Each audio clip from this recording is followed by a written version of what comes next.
Aba, tapang. China, hindi magpapatinag sa Philippines at US Defense Pact o yung tinatawag na Mutual Defense Treaty, mga tol. No? Pangingialam daw sa West Philippine Sea issue, binatikos.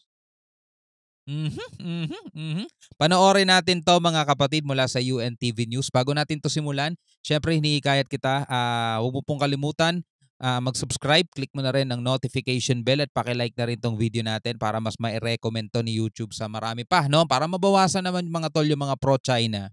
No, magtulungan tayo mga tol, tayo mga pro-Filipino, pro-Philippines para mabawas-bawasan naman yung mga mga pro-China rito sa Pilipinas at hindi na mapapaniwala ng mga pro-China propagandist mga tol, no? Panoorin na natin to. Iginiit ng China na hindi sila magpapatinag sa Mutual Defense Treaty ng Pilipinas at Amerika. Hindi magpapatinag, so ibig mo sabihin, gegerahin nyo Pilipinas. Para na rin nilang sinabing, sige, gagawa pa kami ng marami pang illegal. Yung Mutual Defense Treaty, ay invoke lang yun kapag gumawa kayo ng kalokohan dyan. Yung tipong bobombahin nila ng water cannon ng Pilipinas tapos biglang may masasawi. Yun talaga. Diba? May invoke talaga dyan. Na hindi sila magpapatinag sa Mutual Defense Treaty ng Pilipinas at Amerika. Sa pahayag na inilabas ng Chinese Embassy in Manila, binigyang diin nito na hindi bahagi ng South China Sea issue ang Estados Unidos. Wala rin nila ito sa posisyon para manghimasok sa usapin ng Pilipinas at China hinggil sa pinagtatalunang teritoryo.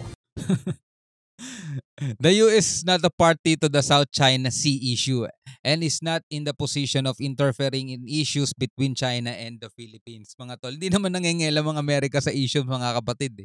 Di ba? Ang sinasabi nga lang ng Amerika, kapag may nasawi dyan sa Pilipinas dahil sa ginagawa ng China, di ba, ay may invoke yung Mutual Defense Treaty. Babala lang yun, mga tol, para maghinay-hinay ang China sa kanyang walang kaisipang pagkilos, mga tol. Nakita na ba nila yung Amerika na kasama nating nagpapatrol dito sa Ayungin Shoal o kaya dito sa West Philippine Sea? Nangyayari lang naman yun kapag merong maritime cooperation, mga ganyan-ganyan. Which is normal lang na naman ginagawa ng iba't ibang mga bansa, di ba? Para mapatatag ang alyansa. Yung mga pinagsasasabi nitong China talaga, matatawa ka na lang, no? Ang himasok sa usapin ng Pilipinas at China. Sila nga wala namang karapatan dito sa West Philippine Sea pero nandirito sila Hinggil sa pinagtatalunang teritoryo. Tagal na nilang natalo 2016 talo na sila Ayaw pa rin nilang tanggapin yung pagkatalo nila Ayon pa sa Chinese Embassy, hindi lalala ang tensyon sa pagitan ng Pilipinas at China kung hindi nakikialam ang Amerika. Ay mali. Baka may Pilipinong nakakapanood ng mga ganyan at doon sila naniniwala. Mali yun, di ba? Hindi lalala ang issue dito sa West Philippine Sea kung hindi sila nangaharas. Kung hindi sila nambubulas, mga tol. Kung yung mga mangingisdang Pinoy natin, hahayaan nila mangisda. Di ba? Hahayaan nila mangisda o tulungan pa nila mangisda. Di ba? Yung mga barko natin, hindi nila bubuntutan, hindi nila haharangan, babanggain, hindi nila bobombahin ng water cannon. Walang issue. Walang issue, mga tol. Walang issue pag ganun. Anong kinalaman ng ibang bansa? O mga tol, imagine nyo. Diba? Imagine nyo, mga kapatid. Kung ang ating barko, mga mangingisdang Pinoy, nakakapamingwit o nakakapangisda na maayos. Diba? Nakakapangisda tayo nang walang nangaharas, walang nambubulas, mga tol. May issue ba? Walang issue, mga tol. Pero sino ba gumagawa ng issue dyan? Sila. Yung Chinese, di ba? Yung China mismo. So, ba't nila isisisi sa ibang bansa? Balikan natin yung sinabi, Balikan natin yung sinabi. Di ba? Tapos i-analyze mo. Ang tensyon sa pagitan ng Pilipinas at China. Ayon pa sa Chinese Embassy, hindi lalala ang tensyon sa pagitan ng Pilipinas at China kung hindi nakikialam ang Amerika. Di ba? Hindi daw lalala ang issue sa China at Pilipinas kung hindi nakikialam ang Amerika. Anong kinalaman ng Amerika sa pangaagaw ng China ng hindi naman kanila? Diba? Anong kinalaman ng Amerika diyan? Paano mo masisisi?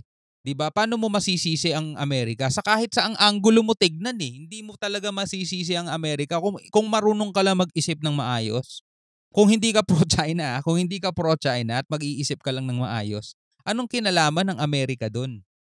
Diba? Ang reklamo natin dito, kaya nga tayo nagsampa ng reklamo sa Daheg, sa Permanent Court of Arbitration, dahil inaagaw ng China yung hindi naman kanila, Scarborough, di ba? Yung Ayungin Shoal, gusto nilang alisin yung BRP Sierra Madre doon. O anong kinalaman ng Amerika doon? 'Di ba? Yung mga mangingisda na nangunguha ng seashells, 'di ba? Hinaras nila, pinigilan nila, pinabalik nila yung mga seashells, pangkain lang naman yun sa araw na yun, 'di ba? Kasalanan ba ng Amerika yun? Hindi tayo pro-Amerika mga tol, pero marunong naman tayo mag-isip kung bakit nagkakaroon ng issue dito mga tol. 'Di ba? Lagi silang nakabuntot, lagi silang nakaharang, hinaharas nila yung mga PCG, hinaharas nila yung mga mangingisda natin. Anong kinalaman ng Amerika doon mga tol? Sila ang nagpapalala ng issue. Etong China, sila ang gumagawa ng mga kabalbalan diyan. Sila ang nangaagaw ng Amerika. Kaya tanga na lang talaga yung maniniwala sa kanila eh.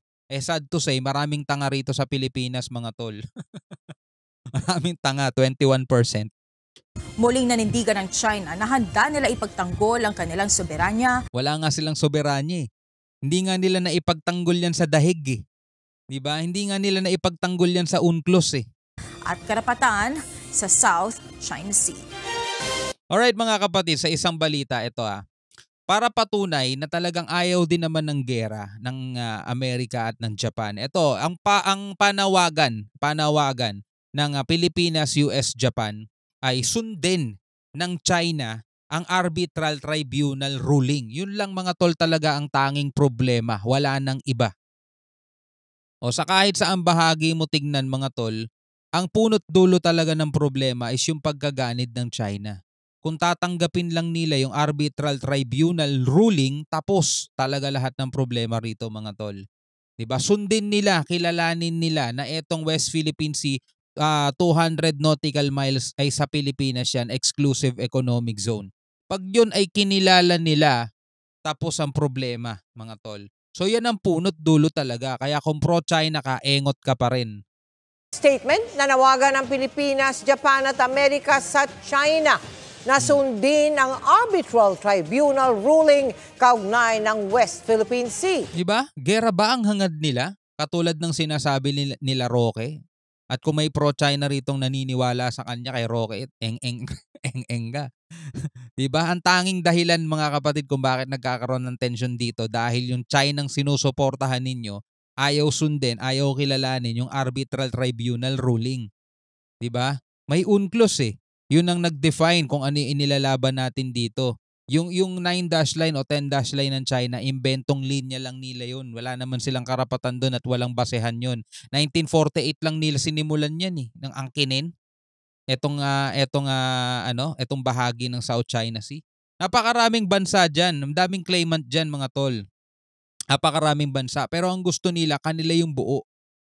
Sasama rin ang Pilipinas at Japan sa pagpapatrolya ng Amerika sa Indo-Pacific ngayong taon. Mula pa rin sa Washington, D.C., nakatutok live si Maris Umali.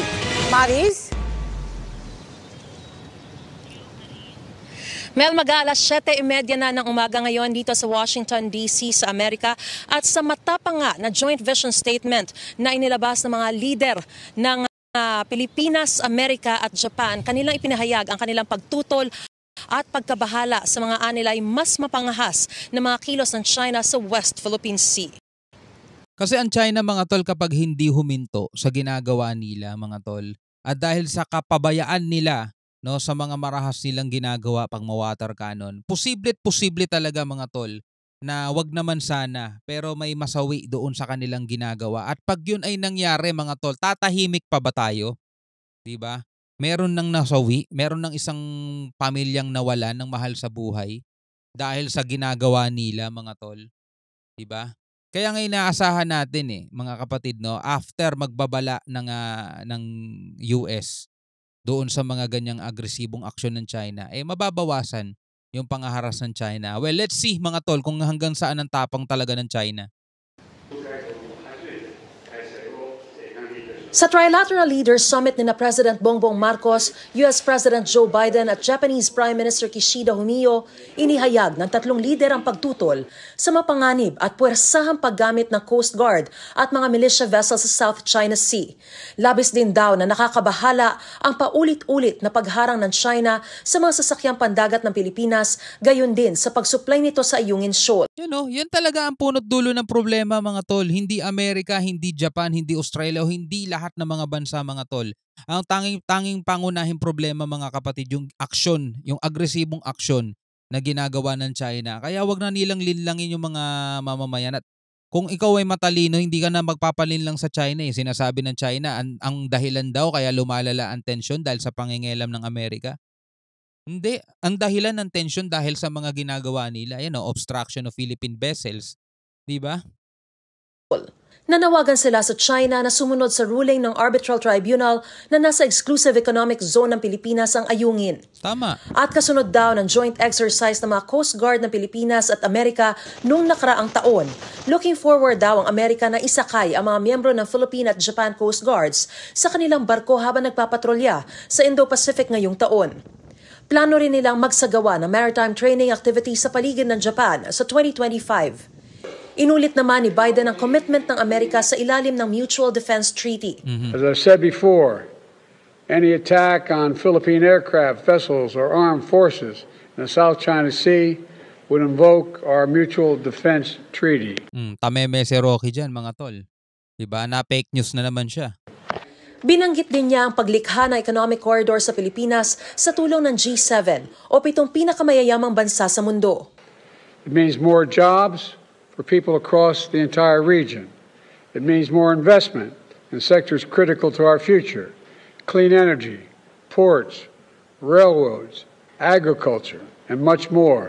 Habang si Pangulong Marcos nagpasalamat sa $1 billion private sector investment ng Amerika sa Pilipinas at sa official development assistance ng Japan at mga pribadong sektor nito na lagpas 600 billion yen. Wow. We seek to identify ways of growing our economies and making them more resilient, climate-proofing our cities and our societies, sustaining our development progress, and forging a peaceful world for the next generation. Today's summit is an opportunity to define the future that we want and how we intend to achieve it together. Pagsasama-sama ng mga bansang pareho ang layo naman ang idiniin ng Japanese leader. To secure peace and prosperity in the Indo-Pacific, I hope to reaffirm our intention to further strengthen trilateral cooperation and to present the specific way forward through today's meeting. Tunay na makasaysayan at napakahalaga ng Trilateral Leaders Summit na ito. Hindi lang dahil sa kauna-unahang pagkakataon ay nagsama-sama ang tatlong tinaguriang Indo-Pacific Maritime Democracies, kundi dahil ito ang magtatakda sa kinabukasan at patutunguhan ng ating rehiyon. Yeah, tama. Kung itong tatlong bansang to warprek, mga tol, at gera gusto, yun ang itatakda talaga nilang kinabukasan natin, mga kapatid, kaguluhan. Pero isa lang ang ano nila, mga tol, isa lang ang layunin nila, mapanatili ang kapayapaan sa buong Indo-Pacific, mga tol, na ngayon ay sinisira ng isang makasarili, sakim at ganid na bansa, mga tol. Na ewan ko kung bakit maraming mga Pilipino, 21% ng mga Pilipino ang eng-eng dahil sinusuportahan nila yung ginagawa ng China rito. Isang malaya, bukas, mapayapa at maunlad na Indo-Pacific region na patuloy na magsusulong sa freedom of navigation at sumusunod sa rule of law. Yeah. Bago naman ang summit ay hiwalay na nakapulong ni Pangulong Marcos si President Biden. Basta ang isang bansa hindi sumusunod sa rule of law, wala. Talagang salot talaga yun. Kung saan binigyan diin na ni Biden na prioridad ng Amerika ang bilateral relations nito sa Pilipinas. Noong mismong pulong naman ang tatlong lider sa loob ng White House, nagprotesta sa labas ang mga Filipino-American at mga kaalyado tutol sa militarisasyon at umano'y economic control ng Amerika sa Pilipinas. Mga pro-China rin yung mga yan. Sabihin natin hindi sila pro-China, pero tanga sila dahil di nila naiintindihan. Mel, ngayong umaga ay mga kapulong ni Pangulong Bongbong Marcos si U.S. Defense Secretary Lloyd James Austin III at magkakaroon din siya ng kapihan sa media bago tumulak pabalik sa Pilipinas. At yan ang pinakasariwang balita mula rito sa Washington, D.C. Alright mga kapatid, bilang isang Pilipino, ano ang masasabi mo dyan? Iwan ko na lang sa inyo yan mga tol at maraming salamat sa inyong panonood. Hanggang sa muli, ako nga pala si Shobal D. Peace out.